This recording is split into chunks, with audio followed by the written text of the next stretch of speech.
which of those recessions that we had during that period were the worst?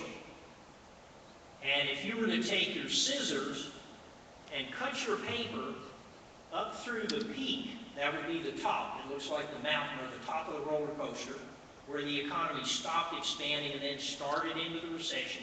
If you were to cut that paper right there, and then go down to the end, past where the recovery started, and cut that paper again, so you had one page that had that one really bad recession on it. Are you with me? Okay. You do that for every one of the really bad recessions since the Great Depression. You'd have basically 3 pieces of paper when you got through. And then if you were to hold those papers, put them one on top of the other, if you were to hold those papers up to the light bulb so the light shone through the paper, and then you move the papers until the peaks, the very top, lined up. Are you with me so far? Yep.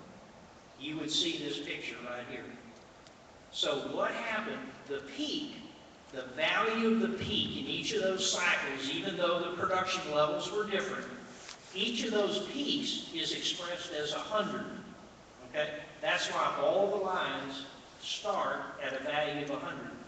That was the value of production in those 3 periods: 1973 recession, 1981 recession, and the 2007 recession. So you can see that in 81 and 73, the economy dropped below the peak. I've got a reference line there for you at 100. That horizontal line represents the amount being produced before the recession began.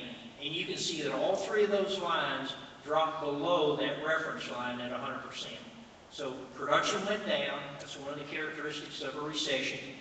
But you'll notice that in 1981 and 1973, when you got to 8 quarters, of course there are 4 quarters in a year, so this would be 2 years later, even though those were serious recessions, the economy had recovered to its pre-recession level because you're back up to that reference line drawn at 100. In fact, if you looked at all the recessions, not just the bad ones, if you looked at all the recessions, the average recession since World War II lasts about 10 months. Now look at the line, the blue line, that's our current situation. It's the 2007 recession because the NBER said it started at the end of 2007. You'll notice that it took about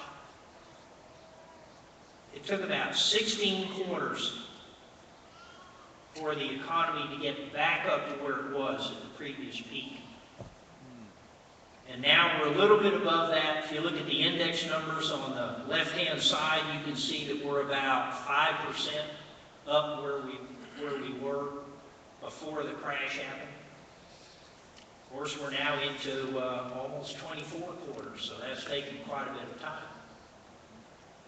So if you leave out the Great Depression, what we're in right now, what we are experiencing right now is the worst economic downturn we've ever had, ever. Let's go to the next one. Now, what does that cost us? I backed up to 2001, and the numbers that you see along the horizontal axis at the bottom, those represent time, but for some reason, the way it was formatted in Excel, it didn't come out looking exactly right to me, but the period starts at 2001 and goes to 2013 for the actual data. So you can see the red line shows the path of the economy, and you can see it's got some wiggles in it. Economic growth is never smooth or steady. You know, faster some periods than in others. And then you see right around 2007, 2008, the break in that line. I put a trend line up there to show you that before the Great Recession started, the economy was expanding at an average rate of about 2.7% a year. Now, historically, for us in America, because of all the new people we have coming into the labor force, and the fact that technology makes workers more productive, you can see that if the workers you have are able to produce, let's say, 3% more output each year, just because you're giving them better tools, you're training them better, and they have more experience, then you can produce 3% more stuff without hiring anybody. You don't need any new workers. So the economy has to grow in America at about 3.5% in order to absorb all the new people that come into the labor force and compensate for increases in productivity. So before the Great Recession, we were only growing at 2.7% a year. Then you have that downturn that you can see there, and then you've got the upturn up through where we are now, 2013. And I fit another trend line to that section there to show you that even though it's a short period of time, and of course that doesn't really mean it will continue that way, but right now we're growing at about 2.2. So if we were growing at 2.7, now we're growing at 2.2, what's happening between those two paths, so to speak, that you see? They're getting farther apart, aren't they? So I went to a Federal Reserve meeting in Dallas a couple of weeks ago, and the subject was uncertainty, but they had issued a report which they commented on, in which they talked about the recovery and how it was going so far. And they actually made a statement in that report which said, not quoting now, but something to the effect that if the economy returns to its previous growth path. So even the experts at the Dallas Federal Reserve are now thinking apparently that it's possible we won't return to that growth path, and we'll be stuck in this much lower path. Now, if you don't read statistics books for a hobby, and you might be saying, I don't see the problem here. What's the difference between 2.7 and 2.2? Here's the difference. If the economy grows at 2.7, you have two economies, and let's say they start out at the same production level. One grows at 2.7, one grows at 2.2. In 50 years, the 2.7 economy is 30% larger than the other one. So what seems like an infinitesimal or very small, not worth worrying about, it's a big deal. It's a very big deal for our children and our grandchildren. Let's go to the next one, please. Now, the second item that I told you that's very important is employment. And you know that the unemployment rate is starting to inch down now. We're still over 7%.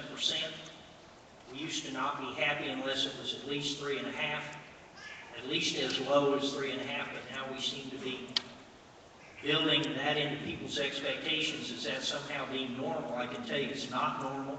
It's never been normal in our country. So instead of telling you about employment, I wanted to tell you about participation. Technically, if you went to the Department of Labor's website and you looked under civilian, so that tells you we're not counting military, we're just counting non-military people. Civilian labor force participation rate. That is a ratio that's used to indicate how many people are playing the American game, so to speak. Well, what do you have to do to participate in the labor force? You have to do one of two things.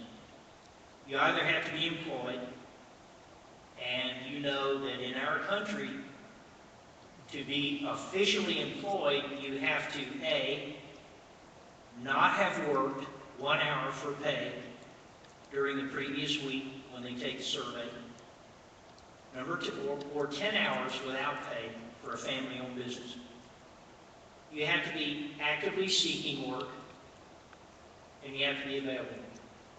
So those are the three criteria. I did not work 1 hour for pay, I was available, and I did actively seek work. If you do all those things, then you're unemployed. Okay? That's how we count unemployment.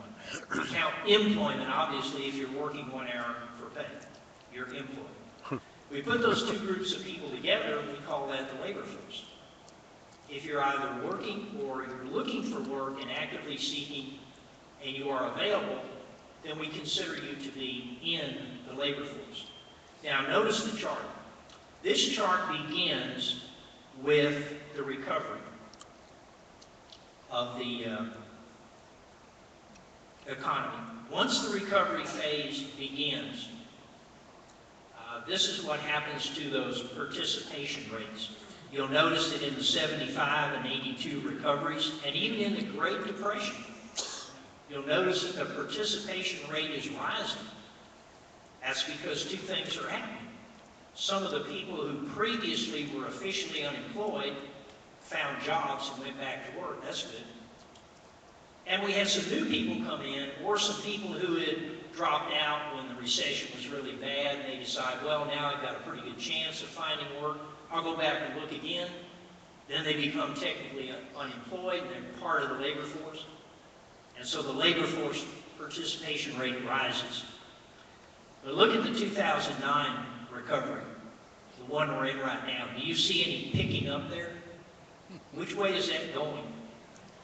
It's going down. Mike mentioned entitlement programs, although I don't think he used that name.